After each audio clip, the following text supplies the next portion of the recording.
The McElroy brothers are not experts, and their advice should never be followed. Travis insists he's a sexpert, but if there's a degree on his wall, I haven't seen it. Also, this show isn't for kids, which I mention only so the babies out there will know how cool they are for listening. What's up, you cool baby? 1, 2, 3, 4. It's the start of something beautiful. A small acquaintance has blossomed, it's ripened into a precious friendship. I could have never seen what was coming for me. Hangs at the skate park, hangs by the beach. My life, it feels like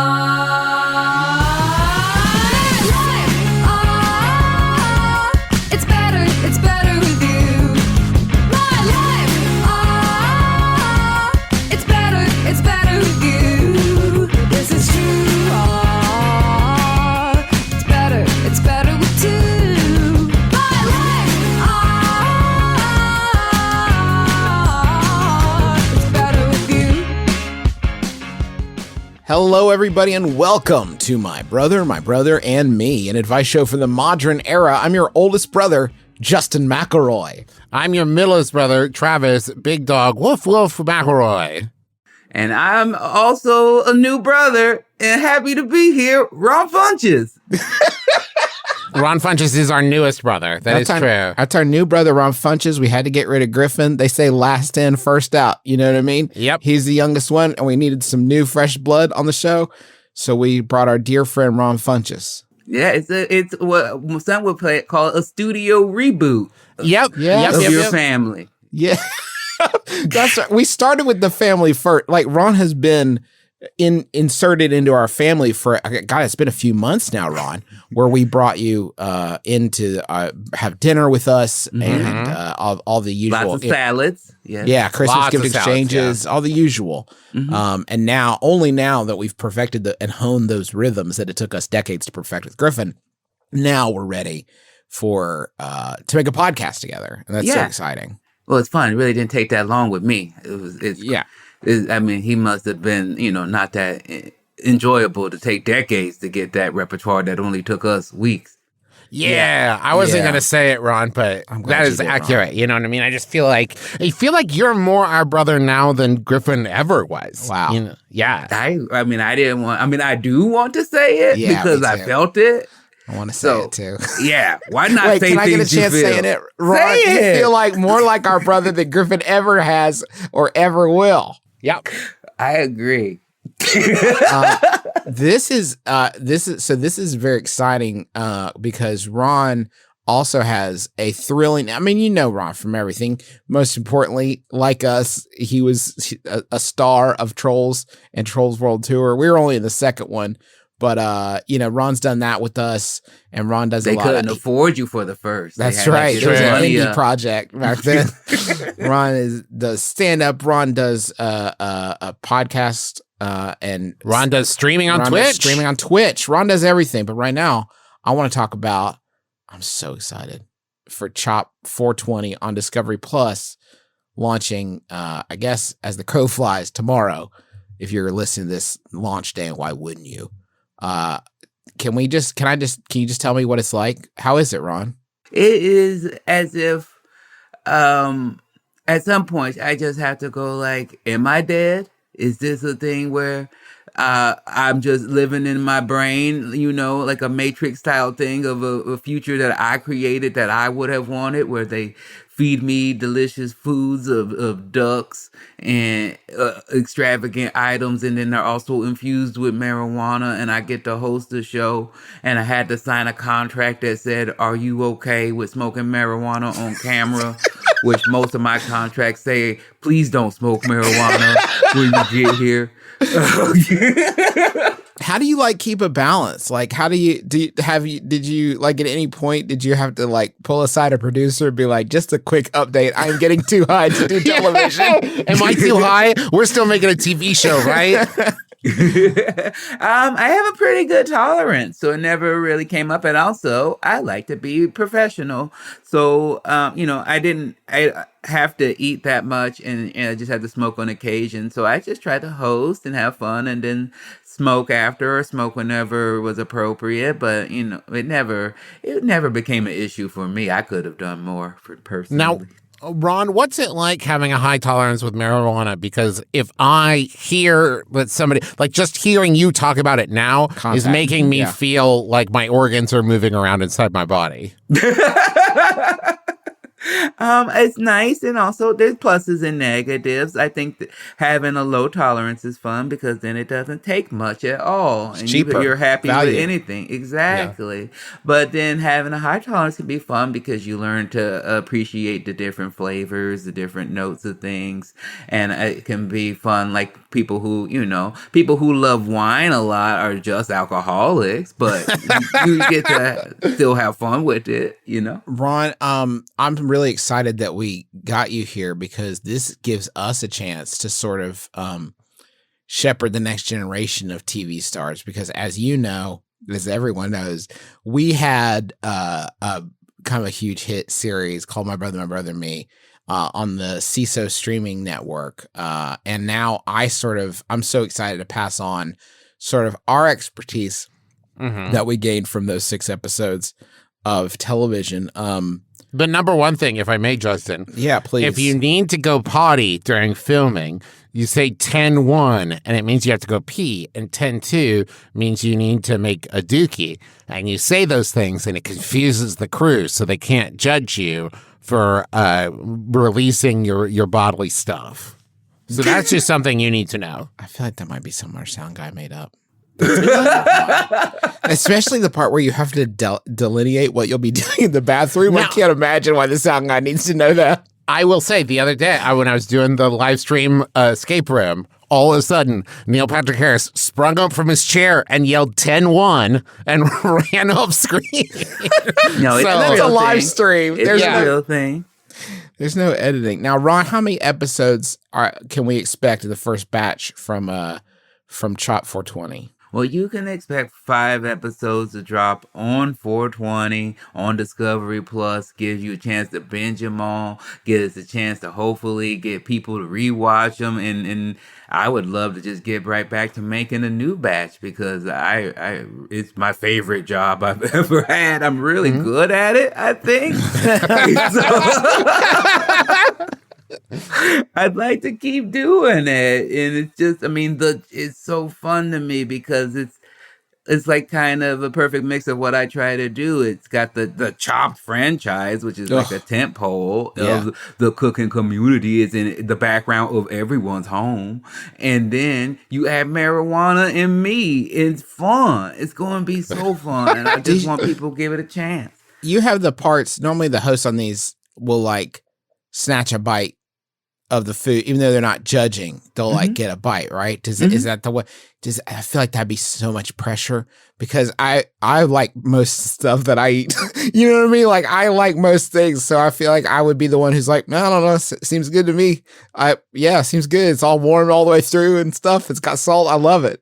And then the judges would be like, you uncultured buffoon. Yeah, that's pretty much what happened. Yeah.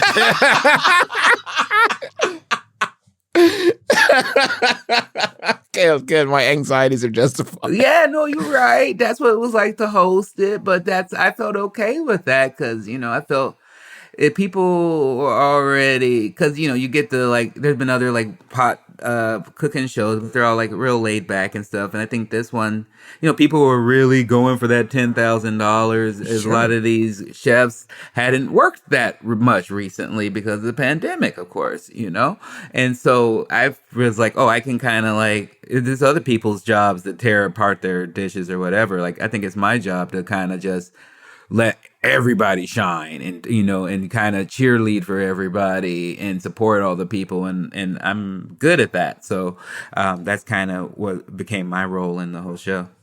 Now, was there ever a moment, and I know you can't give spoilers, Ron, but was there ever a moment where somebody finished their dish and realized they'd forgot to put marijuana in it and just kind of sprinkled it on top? Yes. Yes. I knew it. Yes, there was. Yes, there was. That's what I would do. Yeah, for sure. All right, let's get into I want to help people. Yeah, dude. Especially we have somebody who actually knows what they're talking about for a change. Let's go. My friend and I have been talking a lot. And in the past several conversations we have had, she has mentioned a hat that I knitted for her. She had thanked me many times for it and made comments about how much she likes it. I had no memory of ever giving her a hat, but I do knit. So I assumed I gave it to her a long time ago, and it had slipped my mind. For this reason, I've mostly just given a vague, "You're welcome anytime." Recently, I was at her house and she pointed out the very well-made hat to me. Brothers, I did not make this hat. Brothers and Ron Funches, I did not make this hat. She has now asked me a couple times whether she can pay me to make another one like it. Do I agree to make her another hat under the guise of being the original hat's creator? Do I come clean and face questioning about why I pretended to remember making the hat? That's from Knitting Confusion in North Carolina. You should have told the truth the first time. I mean, I don't know how many times we have to tell people this, but I feel like if you lie one time, that's kind of, you've made that decision. I don't know. I feel like you gotta commit to the lie now. You gotta commit now. You've made a prison of lies and you live in it. This feels like a different scenario, though, because they didn't lie. Someone said, "Did you make that hat?" And they thought, "Well, I've made a lot of hats. I don't remember it, but probably, yeah, sure." Like, I don't know. I think that was just more of like, you assumed you made the hat. No. She pointed the hat out. Did you remember the part from the story now where the friend pointed the hat out to you at their house? But that was after they had already said that they made it. That was after the assumption. Let's call it what it is. You're not wrong. The lie, but it was kind of an accidental lie. No. Can I point out one thing? Please. And I'm not a judge. I'm very sex positive in all terms, but this person sounds like a bit of a hat floozy. Okay. Yeah, I didn't want to say it. Random hats from whoever to the point that they don't know where they got the hat from. That's a good point. How many hats is this person getting? Yeah. Well, get all the hats you want out there, but don't then turn around and then make other people feel bad about it. I feel like maybe, you go ahead and say, "I will make you another hat," but it doesn't have to be like that hat. You just go, look, each one is a piece of art that I've made. That was the mood I was in for the previous hat, and now you get this other style hat. I bet you they won't say anything. I'm not the me I was when I made that hat. Mm-hmm. Right? And that's not a lie, right? You're not. You're not the person who made that hat. That's actually pretty good. You know what? We said that once you lie one time, but Travis kind of inadvertently made a decent point in that you did have a one off ramp. You had a chance. You had one chance when you saw the hat to be like, "Oh, okay, I'm sorry, I was confused about a different hat. This is not my work. I think there's a miscommunication." But you didn't do that. And that was your last chance. You didn't do that. Now you have to live with this. You cannot go back. It's too wild. Yeah. That was when the mistake was made. The only out now is to truly just like borrow that hat and go like, "I'm going to need this hat to recreate it," and then you just have to spend your life trying to recreate that hat perfectly. Yep. Yeah. I mean, I didn't want to say it, but I think that's your only option. You could also just stop talking to this person. Oh, that's cut him out of your life. Yeah. That's always an option. I take that one so many times. Would you guys like a Yahoo answer? Oh man, it's still a little fresh. The wound's still a little fresh because it is dying on. Well, I mean, the last day to submit questions is tomorrow. But yeah, Trav. Yeah, I guess so. Yeah. Okay, I'm filling in for Griffin here. So it's weird. This is uncharted territory for me, but here we go. This was sent in by Ben Kant, I believe the wizard Ben Kant, if I remember correctly. It's asked by an anonymous Yahoo Answers user who I'm going to call Griffin McElroy. And Griffin McElroy asks, "Do you think frogs even like eating bugs, or is it just their nature instinct?" I like this question because it does posit the idea of like a frog like eating a bug and be like, "Oh, I wish I could eat something else. Oh, gross." Yeah, I mean, I guess bugs are just, I think it is probably instinctual. Well, would you have to be taught where your parents probably have to teach you which ones are bugs, right?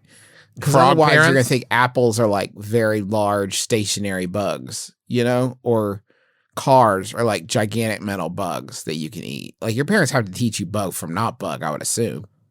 Well, do you think that after a while, like you eat bugs for a while and then you see like a human being like having a hamburger and you're like, wait, hold on. What the fuck is that? No, I don't. You don't think that happens? I don't think so. No, it's so big. You I mean, you wouldn't I even think- occur to you.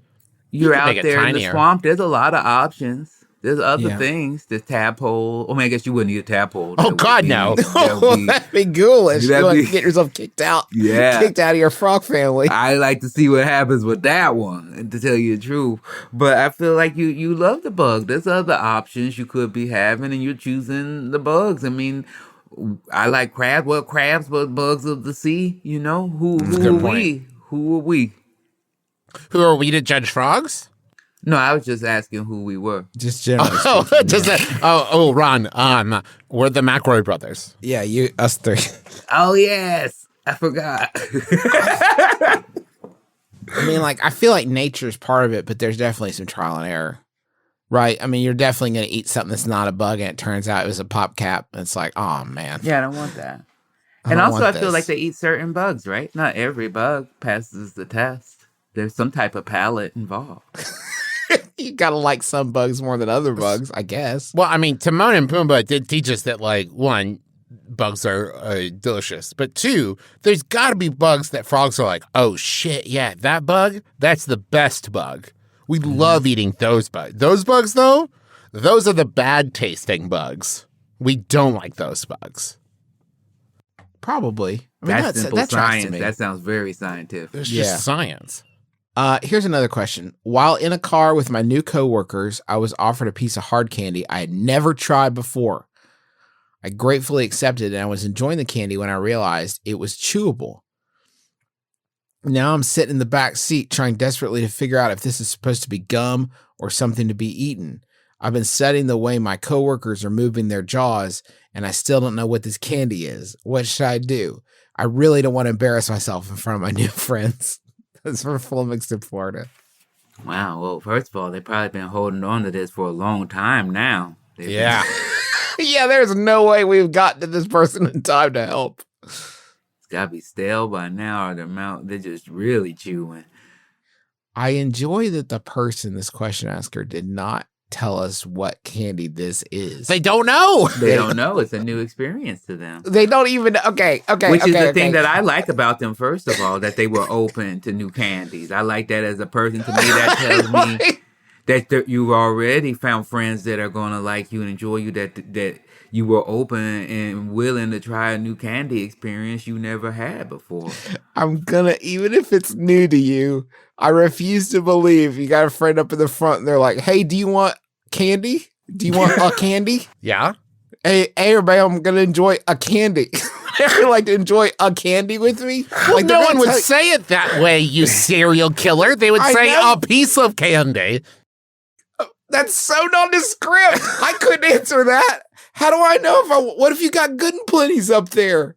And I'm going to subject myself to that. Come on. Now, first of all, good and plenties Oh, are don't fine. you disrespect the thank you so much. Oh, God, I'm Brother, thank you, outnumbered. my Get brother. Griffin back. And I understand if you've had the most majority of good and plenties are stale and inedible bricks, but if you just happen to have a lucky day of finding a fresh batch of good and plenties, it'll change your opinion. Really, Ron? I can't get on board with it. Maybe it's like, it's been a long time since I've tried them. I'm older now and I've learned a lot about the It world. is a and grown stuff. person's candy. Okay. It's Yeah, an that is adult candy.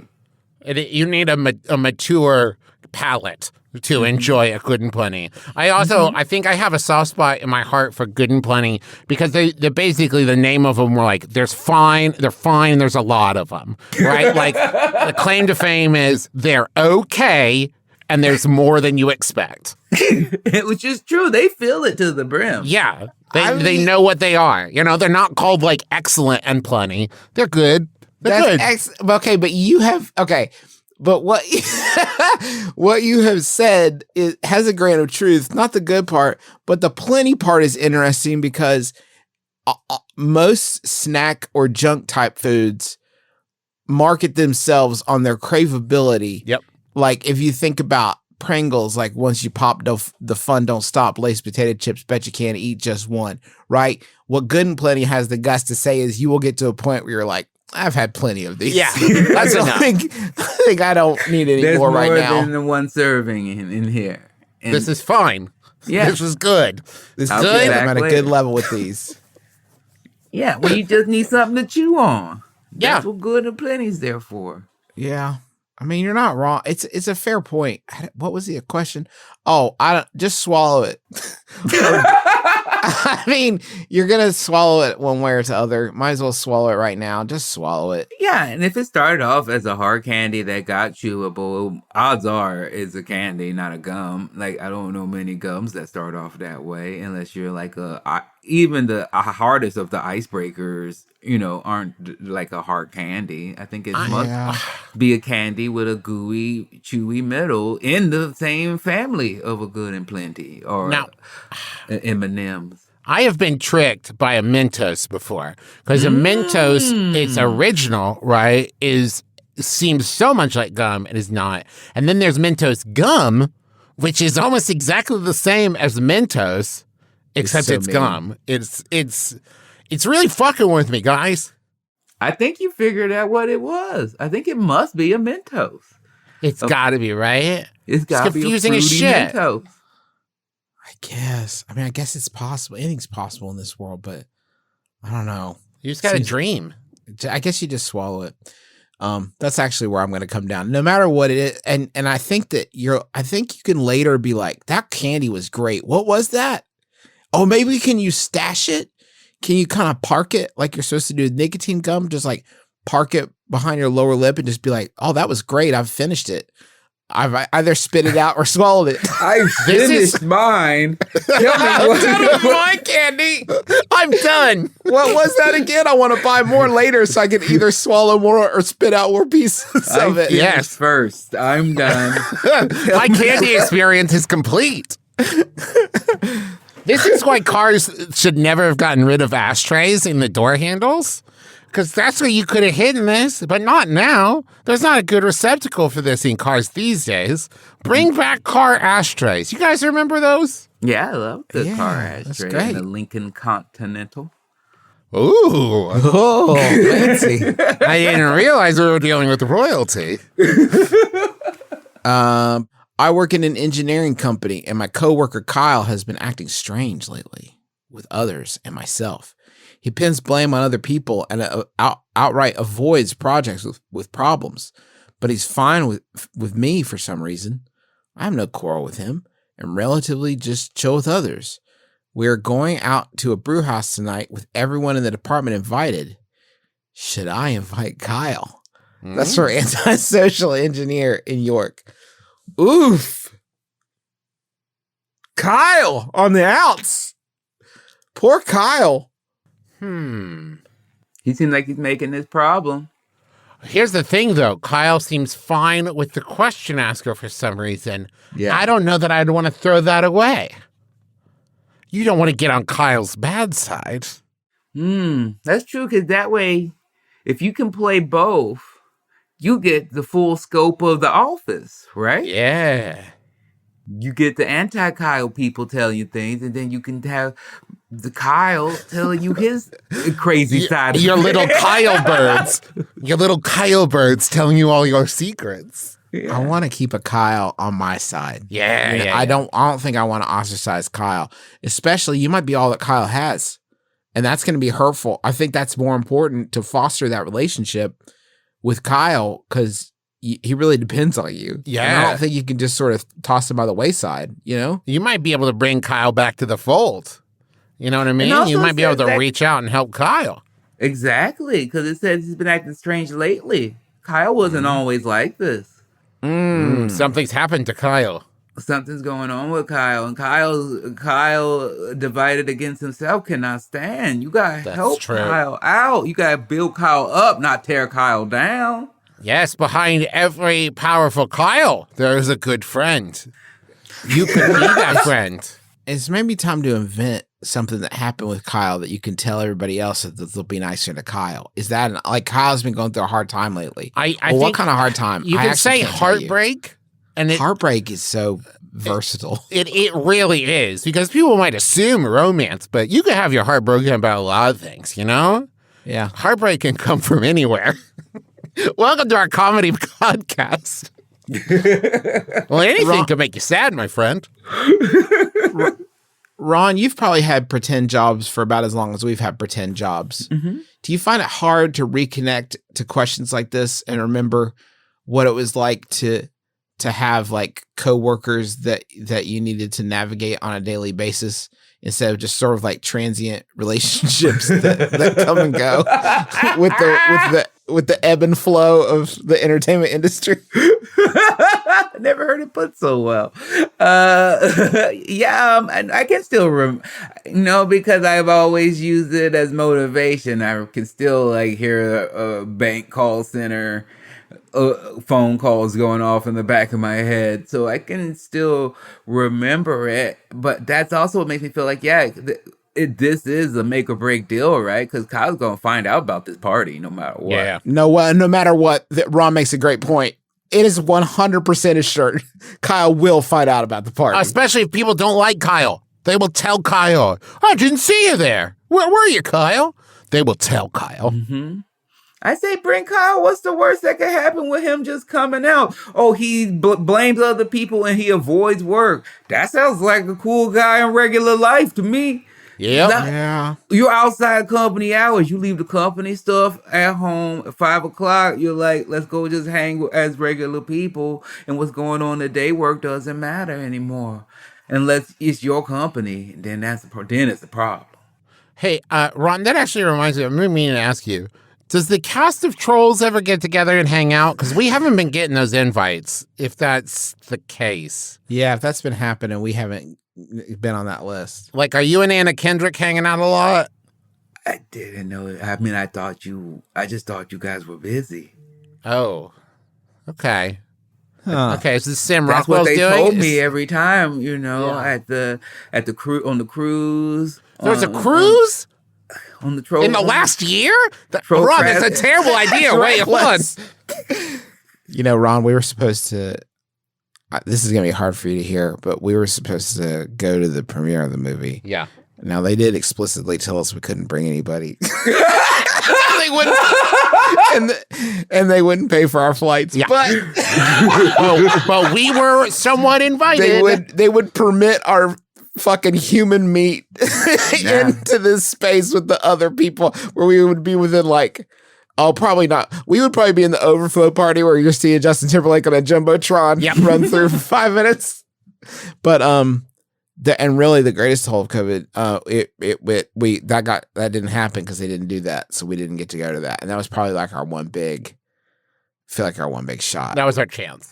I was sad about that too because my mom was sad because she wanted to meet Mary J. Blige and I wanted to meet George Clinton. So I also understand sad. And if it makes you feel better, I'll let you know that I shot something just yesterday that the assistant director wanted to let me know that because I was coming in at the time I did, I technically wasn't supposed to have lunch. If I was really hungry, they'd find a way to get me something.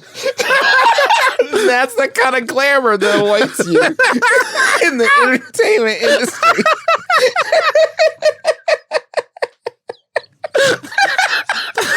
What's great about that? No, I have to know. Stop. Don't move forward, Ron. I have to know what your response was. Were you hungry enough where you're like, see what you can scrounge, please? No, I was actually at that point very, very thankful that my wife had packed me a protein shake so that I could just go, no, I'm fine. I don't need your pity BLT. Yeah, I don't need your... Yeah, exactly. Oh, thank you. It's wild that the different like strata of that. I'll tell you a wild thing. You've probably seen stuff like this, but we did our I don't know if you heard, but we did 6 episodes of a streaming TV show. And It was on CISO Network? Yeah, it was on the CISO Network, and we shot it. And well, what the heck, Trav? Did we shoot that in 2016? Is that right? Yeah. Does that feel right? Yeah. So we shot that in 2016. The craft services table, which if you don't know some of the lingo going in, is where they put like food and drinks. And we had a micro budget for this show. So there wasn't really money for that. There was mainly like old styrofoam containers of people's food that they didn't take for lunch. And like, I think a few granola bars. Yeah. And then when they did the promo photos for it, they had a photographer fly in, and the photographer in the photography area had the most lavish spread of snacks and treats I've ever seen in my entire life. For us, it was Yeah. like a step parent trying to impress the kid. Like, oh, strange. Doug gave me a dog. Yeah, I want every day to be photo day. This is amazing. Look at this, guys. This is fantastic. Oh, I've been on a couple CISO shoots. I knew the Trader Joe's crafty that they had there of a couple protein bars and some Crystal Geyser waters. That usually was about the gist of it. We shot in Huntington, West Virginia, and so we would have murdered for Trader Joe's. Yeah, you kidding me? Whoa.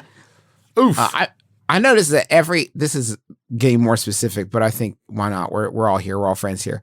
I've found that in the very few instances, and it has been obviously quite a while, in the very few instances I've been near a craft services table, one common mainstay is a big jug of trail mix. Yep. And I think that's very interesting because that seems like a bad choice for the environment because what they expect you to do is get a little styrofoam bowl, I guess, and just carry around a little bowl of trail mix. And also often there are spoons involved. Yeah, like I'm going to spoon out some trail mix for myself and just wander around with it. Yeah, into your hand, into your paw, and that way it is very eco-friendly. But that's gone now because of COVID. The big jug of trail mix is long. COVID. Yeah. Takes everything from me.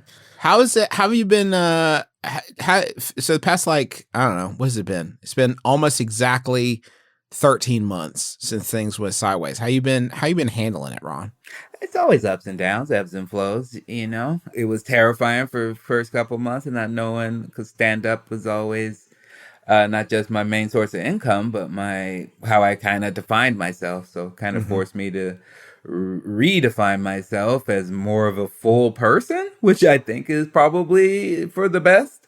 And then it just allowed me to start doing other things like the Twitch and the more voiceovers and be home more with my family, and which was a true blessing to get, married and hang around with my son as he's getting ready to turn 18 before he's, doesn't want to hang out with me anymore. So, and then, taking some opportunities I might not have done before, like the Chop 420, or, I got a movie coming out called Golden Arm on the 30th. So at the end of it, I'm like, things are kind of okay. I'm all fine. And it makes me more grateful for when I can go back and do stand up whenever I can. Well, I'm going out and do some in May. So I'm trying to just stay grateful and happy.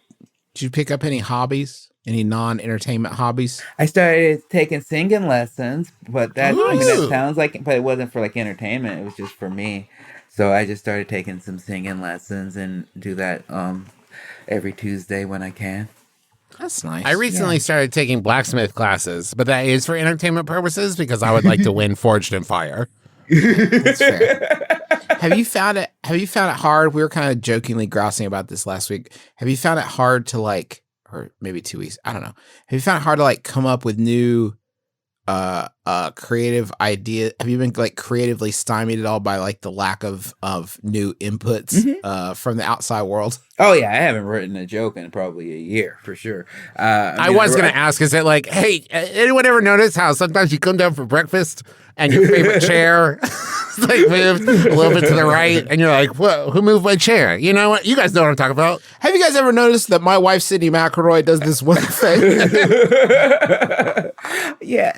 I mean, pretty much you got it. Lack of stimulus, but I've been able to write. I did write a couple things, but I just would change it to other things instead. I wrote a couple just script ideas, some treatments out, and try to do it that way, which isn't as instantly gratifying as doing stand-up. But I felt like, when you write in jokes, if you can't practice them, if you can't get in front of an audience, they just kind of get stale. Yeah. Pardon me. No. So I was like, well, Hey, Ron, start- that was a very cute sneeze process. Yeah, adorable. Thank you. Yeah, it's that I am who I am. Now that we've gotten that out of the way, all of that personal stuff, because I think it's nice to check in, and we have, honestly, it's kind of self-serving because I have not a lot of other adults to talk to. Yeah. So like it is, I'm kind of using this to my own end. So I'm sorry to listeners for abusing your time that way. But hey, all these perspectives, I feel like the real downside of this is going to be when people start writing a lot about it, and it's like everyone's experiences are so similar. I feel like this is going to be like, it's going to have this one period. Like if you set a movie in this time period, are you going to like do? I guess you just won't, right? We're just all going to pretend we didn't do this for a year. That's what I feel like. I feel like maybe one person gets to do a great one, and that's it. And then other than that, like that's what I've been noticing from going out and doing some stand up is that when people get on stage and they start like being like, "Oh, I went through this and that," people are all like, "Yeah." Yeah, we all did. And so it's like, I think and what I truly enjoy is that people are just want to be like, hey, I've been stressed out, just be silly and make me happy. And I'm like, that to me is was what I realized, like, oh, that's my job, that's my purpose right now. And if things are super stressed out, not to be like, well, can you believe this is going on and I'm poking a hole at this. It's like, let me try to relieve some stress, you know? Yeah. Can I do a quick poll real quick for our listeners? And A poll? Sure. Yeah. People listening, and of course my two brothers, Ron and Justin, when you picture a movie about COVID and like starring someone and they're having the experience, does anybody else picture Steve Carell, or is that just me? It's just immediately something about it makes me think Steve Carell is going to be the star of the movie about someone's experience through COVID. I have not gotten that necessarily. I guess I kind of for some reason imagine Jason Segel. He just sort of seems like oh no, something else happened to Jason Segel. It seems like Not again. a lot of the stuff that's happening with him. And I feel like Jason Segel would be the one to make one. He's so tall. It's Jason Statham and he shrinks down. Wait, yes. COVID directly. Yes. Fuck yes. He takes the fight to COVID. Yeah. Where's that Osmosis Jones sequel? No, where they Yes. like there's a real bad dude on the block now. Now we really gotta get in there. Now, it's all animated except live action Jason Statham, who's been shrunk down inner space style to get in there and fight alongside Osmosis Jones and I believe a Tylenol pill. Well, it was not real. It was Drix. It was not Drixenol. So it's not a real time. Oh, right. And they were fighting anthrax, if I remember correctly. His name was just Thrax, but yeah, that was the implication that it was anthrax they were fighting. One white blood cell and I believe a cold and flu pill were going to take out anthrax. What a wild movie. And they were all inside Bill Murray's body. More movies should take place. This was where this one should take place. I don't want to give Bill Murray COVID, but if anyone could make something out of it, he can. Yeah, I hope he's been being safe. I hope so. Hope he's not crashing weddings. I don't know. I would love to ask just random people on the street, like, do you think Bill Murray's been safe for the past year? Because I feel like it's 50-50 in my head. I have no idea. He's a bit of a recluse, so he could have just dialed that up a little bit and been like super recluse, but he also seems to like appearing in places. Hey, we're going to take a quick break from the hubbub of making a podcast to sell things to you, an attempt to sell things to you in a segment we call The Money Zone. The Money Zone. That's better, actually. Thank you. I knew you had your own, but I want to, I as the littlest brother, I just want to do my part.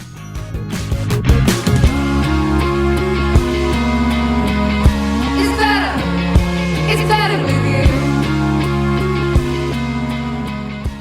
you. Well, we sent Ron out of the room because honestly, he's a guest here. and he shouldn't be exposed to such crass commercials. He's afraid of commercials. He's afraid of commercials. He said he'll never. He's an artist. Yeah, but we're not. We're shills. No. And first up in the shill station, which is what we're going to start calling this segment, is honey. Now, this one isn't that hard for me to shill because I actually use and really like honey a lot. Well, yeah, you eat smack rolls of it all the time. No, Travis, that was in my younger, more poo-centric days. These days, for me, it's all digital honey, baby. That's it's a shopping friend, a shopping companion that lives in your browser. When you're about to check out, honey's like, wait, you're gonna pay full price? Give me a second. And then it goes and looks at the whole internet to see if it can save you some money with coupon codes or whatever. I bought some headphones not too long ago, and they were like supposed to be like $100 and some bucks, and honey saved me like $10. It was amazing. And every time you check out, honey does that. Like, hold on, let me see if I can get you a cheaper price, and it's free to use. It's fantastic. And it says if you don't already have honey, you could be missing out on free savings. And I'm going to take out that could. Yeah, I'm not going to say you probably are. But you still, Justin, you still said probably. Just say you are. You are.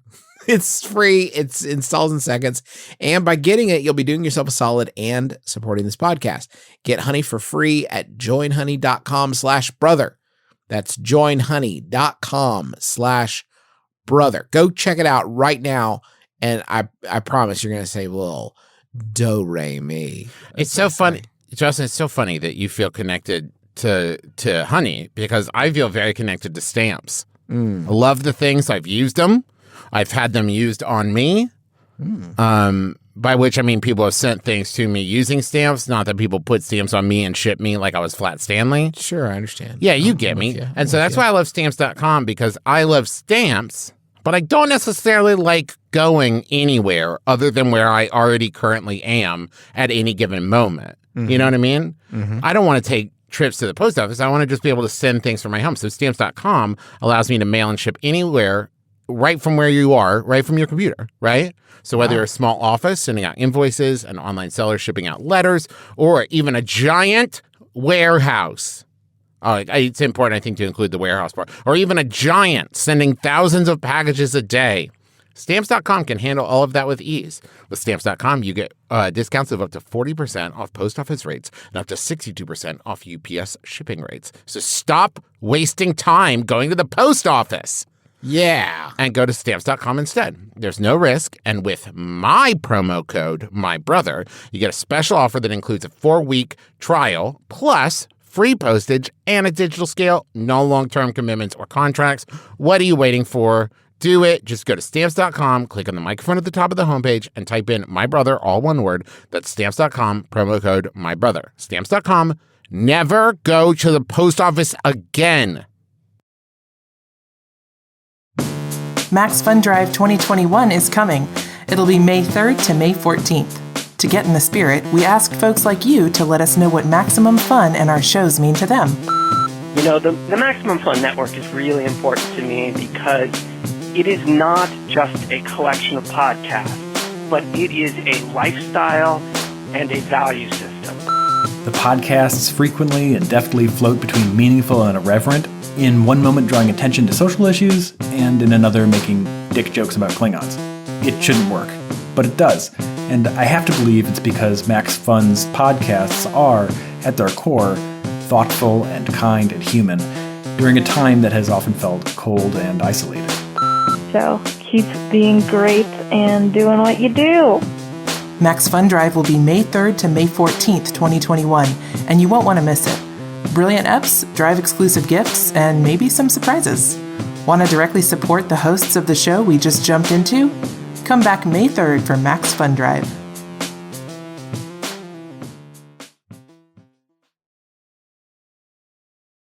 Okay, do you guys want to hear another Yahoo Answers question?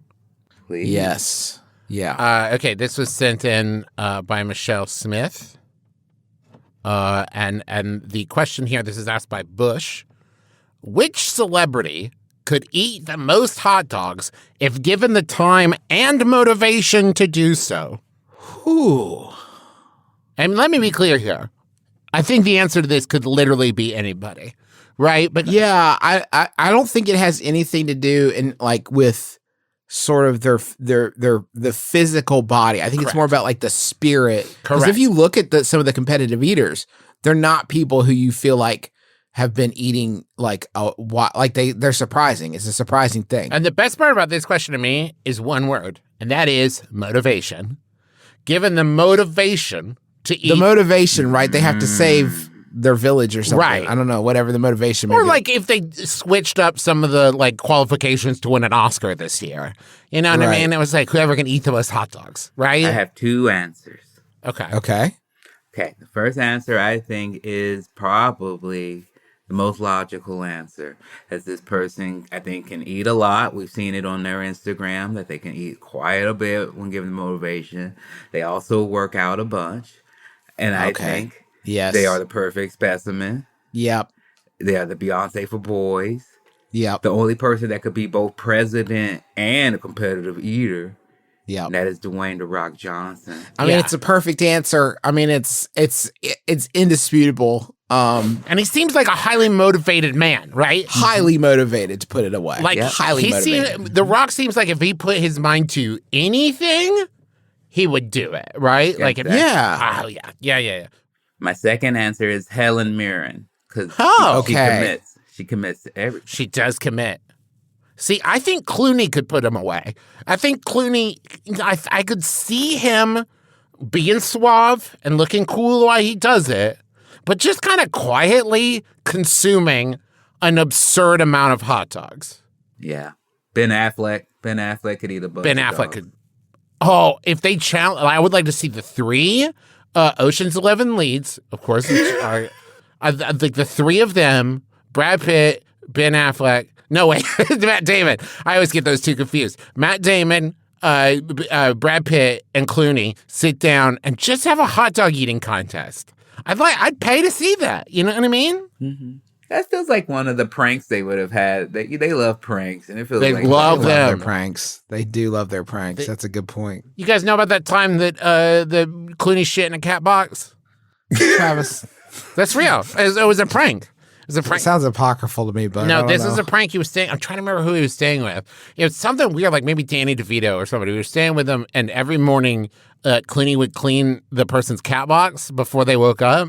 And so for like a week, the person thought that the cat wasn't going to the bathroom. And so then one morning, Clooney took a dump in the cat box and left it there for the person to find. And the person was like, holy shit, the cat just made a big human-sized dookie. That's such a wild. Can I say something? That's such a wild way to balance out the karma of cleaning out the person's litter box.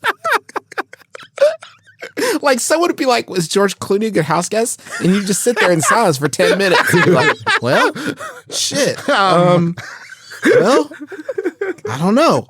I do hate cleaning the litter box. Also, can we also imagine, like, they're usually enclosed. So, Yeah. Right. He'd have to climb in there.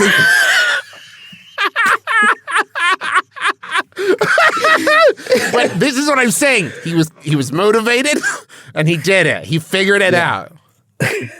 He wasn't going to get shown up by that contortionist from the Ocean's movies. George Clooney can do that too. I can do That's that true. for sure. Give me a half hour to get in this cat box real quick. I was in Tomorrowland. Come on, give me. It a was break. Richard Kind. It was real. I looked it up. Sorry, he was staying at Richard Kind's house. Yep. God, that's a house don't party. you I'd love to get dare an do invite that to. to Richard Kind. It is very it's terrible. Don't do that to Richard Kind. He seems like he's balancing as it is. If you that would send him off. I don't want that for him. He's such a his kind's in his name. You don't do that Yeah. to Richard Kind. When did I turn into Richard Mean? Well, it's quite a story. Let me indulge you. Do you know? Have you ever heard of the show ER? Well, sit down, my friend. I got a tale to tell. Do you remember a guy from the first 2 seasons of Roseanne? It's weird that George Clooney was also on a sitcom called ER. Isn't that weird? You guys ever think about that? It's weird. Eventually he was also on a drama called ER. It's weird. I guess if somebody tries to make a show with ER in it, he's just gonna show up like, let me in there. I get him. I got an E and an R in my name. No problem. Oh. Ron, here in a second, we're going to yell squad. You'll get it. You'll see what happens. I want to munch. Squad. That's our cue. I want to munch. Squad. Welcome to Munch Squad. It's a podcast within the podcast, profiling the latest and greatest in brand eating, and we've got a lot of great news to you. Fazoli's, this is not a joke one. A lot of times they're funny. I just want to give everybody a heads up that Fazoli's is rolling out their wings system wide. This is breaking news. Finally, they've been having wings at some locations since September. One of the gifts of COVID is that I get to say the phrase new virtual wing concept, Wingville, from Fazoli's. They've been sneakily rolling these out to you via DoorDash and Grubhub, but now the time has come for all Fazoli's to have these wings. Menu innovation continues to be a key ingredient in Fazoli's recipe for success, says Fazoli's Chief Marketing Officer, Jody Conrad. Delivery and drive-thru have both seen unprecedented sales growth for some time now. I have a theory about that, Jody. If you want to take a seat, I have some hard news for you to hear. It's been impossible to eat in restaurants for 13 months. But hey, we knew how innovating our menu with an easily transportable product like wings would be the perfect solution to leverage this shift in ordering channels. Whew. Wow. Wings have been a big contributor to our impressive achievements over the past 7 months. So we look forward to seeing this trend continue as we start serving them nationwide. Now, have you guys ever been at a Fazoli's and they give you a piece of pizza and you're like, what the fuck am I supposed to do with this? How can I get this home? This isn't transportable at all. No, exactly. But that's not our big story. Okay. Our big story was sent to us by Jesse. Thank you, Jesse. It's slightly out of our typical purview. And I do mean purview. Okay. Because Fancy Feast has released Petite's Feast Cookbook, a recipe guide for humans inspired by their new single-serving entrees for cats. Wait. I'm. Don't get ahead of me now. No, Justin. I just want to know, just a quick status update. We haven't even, pardon the pun, scratched the surface, and Get ahead of me now. have no idea what's happening. Yeah, then just take a seat, friend, because I'm here to tell you straight from the beautiful city of St. Louis. Fancy Feast, the most popular brand of gourmet wet cat food in the U.S., is celebrating the launch of Petites, their premier line of single-serve entrees, by releasing a companion cookbook for humans. Okay. With the new Fancy Feast Petites Feast Cookbook, cat owners and fans of the brand hold on. Explain to me why you need to delineate between cat owners and fans of Fancy Feast. You don't have to own a cat to like Fancy Feast. You can just support the brand. I just like what they're doing over there. I just think they're doing good work. Fans of the brand can now cook meals inspired by their cat's favorite dishes. Oh boy. But made for you. Okay. Available for download. That shows a lack of conviction, I think. Print this motherfucker. Let's go. Get it on eBay. Careful. The single serve cookbook features 12 delectable human recipes inspired by your cat's new favorite Petites entrees. Now, this is a weird little cul-de-sac they've included here, is that the recipes are also single serve, which I think they'd have to be. It's a little judgmental. I feel like. No, that's just knowing the audience of a person who would buy a Fancy Feast cookbook. You are cooking for one, and also but maybe for 12 cats, but one person. Yeah, fair. You should actually take the time to dine with each of your cats, and if that means you have to eat 12 single serving meals, so be it. You have to give each of them the attention they deserve. Now, these are carefully crafted by Fancy Feast's in-house chef, Amanda Hassner, along with guest additions from James Beard Award nominee Jarrell Guy. With this. Yeah. James Beard Award nominee Jarrell Guy and actor-turned-baker Josh Snyder. The Petites Feast and cookbook. Chrissy Teigen? Wow. You're just making stuff up. That's such a get. The Petite's Feast cookbook allows cat owners to take part in the dining experience with their cats. From chicken and ramen with tomato honey butter sauce to whitefish and asparagus with beurre blanc, the cookbook features recipes that are elevated but easy enough to whip up on a weeknight. Now, I'm going to stop you right there, Fancy Feast and House Chef Amanda Hassner. That does not seem easy enough to whip up on a weeknight, but please go on. Each dish was inspired by the small plate restaurant trend and cat food. Also, cat food. Can't forget that cat food. The recipes are for humans. Okay. Not normally something you have to clarify in a recipe scenario, but the recipes are for humans, but were created in honor of the dishes you will be serving your cat. Now, there's more to the press release, but I do want to stop for a second.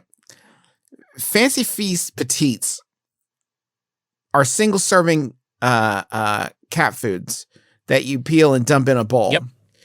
Do you feel like a cat would watch you whip up some whitefish and asparagus with beurre blanc for like an hour and a half, and the cat be like, listen, I appreciate the effort so much, but how is it that you're just gonna like open up a package and dump it into a dirty bowl for me, but you're gonna spend this kind of time on a product for you? I feel like there's still an imbalance here. I feel like we haven't rectified what's different between the two of us. I also do like the implication here that like you would do this and sit down to eat and the cat would think, oh, finally, you're joining me in this. Yeah, your cat is not going to enjoy this. You could try to get your cat to eat with you. I don't think your cat is. How was your day? You. Wait, where you going? Why? What's wrong?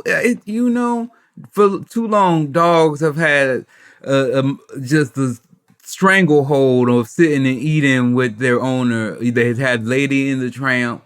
And I feel like that's what cat owners want here. They want to be able to just share a meal and sit down with their cat, pull out a little magical cloche and just open it up, and one dish for you, one dish for the cat. And this is just something to really just go, this is who I am. And I've gone this far and I'm aware of who I am. And that's fine. I'm comfortable with myself, and I love the idea. I just don't think I don't feel like your cat is going to indulge you. I don't feel like you're going to say to your cat, well, it's time to eat together now. That would be the funniest thing, though, is if you do this on, then your cat ghosts you on dinner. 100%. That will be that. I know cats. I've had cats. That will be the outcome. You're going to get stood up by something that lives in your house. Here's what's going to happen. You will sit until your food gets cold. And then you'll dump your food and your cat's food in the trash. You will go to bed and your cat will be like, fucking finally, and climb up into the trash and eat all the food. Yep. That's cats. That's cats in a nutshell. Now, I will say, though, that this is reminding me very much of the commercials that played when I was a kid, where I think it was cat food. They'd put that little puck of cat food onto like a crystal bowl. Put that little leaf on it. I do remember thinking as a kid, like, that looks good. And I think it's all presentation, but I was interested. These retail for $1.07. So come on, come on. Just make 2 servings of beurre blanc. I don't know if cats can have beurre blanc.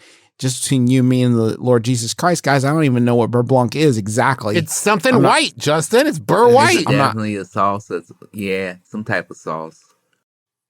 Also, I don't even feel like petite cats is the style of meal that I would trust to be like, oh, that's what, I want what a husky cat would want. I want a husky cat dinner. They already make those. They're just called Hungry Man meals. And you just rip them up in a microwave with no problem. Now, if your cat saw you doing that, they would think, equal playing ground. Okay, cool. Well, let me hit you with this idea, where rather than trying harder to eat with your cat, you should be able to try less for everybody. So what I'm suggesting now to you guys is an instant microwave meal, like a TV dinner they used to call them, an instant microwave meal where one of the things in it is cat food. Ooh. So you got your chicken nuggets, you got your brownie, you got your corn that some of the brownie leaked into. That's the best and then corn. You got your cat food right there. Hey, everybody, soup's on for all of us. Oh, we're all eating together. And you know what? It should be, family style. You can tear it away to be a little separate bowl for the cat or not. You know what I mean? If the cat just wants to hop up there next to you and and you guys just kind of lean your heads down and both eat it out of the bowl, yeah, it's fine. Yeah. No, Good. that's the experience that you're really looking for, right? Of eating out of the bowl together with your cat. That's what you're a cat owner. That's what you want if you're a cat owner or a fan of Fancy Feast. Either one. Now, I'm thinking through this now. We are going to have to be real explicit with the labeling on this. Yeah. Because I have eaten some chocolate puddings in kid cuisines that are indistinguishable from cat food. So that would be... It won't kill you. It'll be fine. It'd be almost like, they do those mystery candies or the mystery things, like which one's cat food? That's our tagline. You'll never guess which one's cat food. You guess which one's cat food, we'll send you a coupon for another one. And then it's double or nothing. We'll send you 2 the next time you get it. Hey, Ron, thank you so much for joining us for My Brother, and Me. Where can people find more of your great work? Oh, well, I'm going back on tour on the road. I'll be going to Salt Lake City and Austin, Texas, and a couple other places, Phoenix, Arizona. So go to ronfunches.com for those dates, and then just follow me in most places at Ron Funches or Ron Funch on Instagram. And please check out Chopper 420 on Discovery Plus on 420. And then I have the Golden Arm movie coming out April 30th. So please. Travis, what about you? Oh, I'm on Twitch too. The Travis McElroy on Twitch. It's fun. That's a thing I like doing. But mostly I'm here, Justin, with you. Yeah, that's true. I just want to give you a chance to plug, if you got anything cooking. We've probably got some new merch. No, I don't think so. No new merch at the store. Thanks for hanging in there with us through this weird time. The finale of The Adventure Zone Graduation is live now. If you've been waiting until it ended to start it, this is your moment to go back and listen to the entire thing. We got a graphic novel coming out July 13th, The Adventure Zone, Crystal Kingdom, and then we got a podcasting book called Everybody Has a Podcast Except You, and that's out now. You don't have to wait for that one. I have it. It's available wherever fine. What? I have that book. Wow, thanks, Ron. That's really nice. Wow, what a lift. Didn't say he read it, but it is nice that he has it. I don't read many books, no. I hear you. Yeah, you could have lied. I wouldn't quiz you. Thanks so much to Ron Funches. To Travis. Travis, do you have a final Yahoo for us? I do, actually. Fantastic. Okay, here, this one is sent in by the prospector Merritt Palmer, and it is asked by Anonymous, and the question is, what animal is Donald Duck? My name is Justin McElroy. I'm Travis McElroy. I'm Ron Funches. This has been My Brother, and Me. Kiss your dad square on the lips. It's better with you.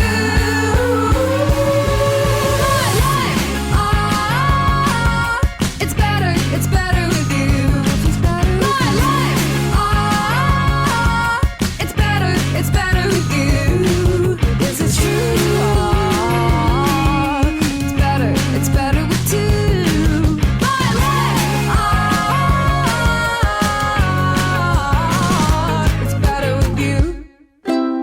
MaximumFun.org. Comedy and culture. Artist owned, audience supported.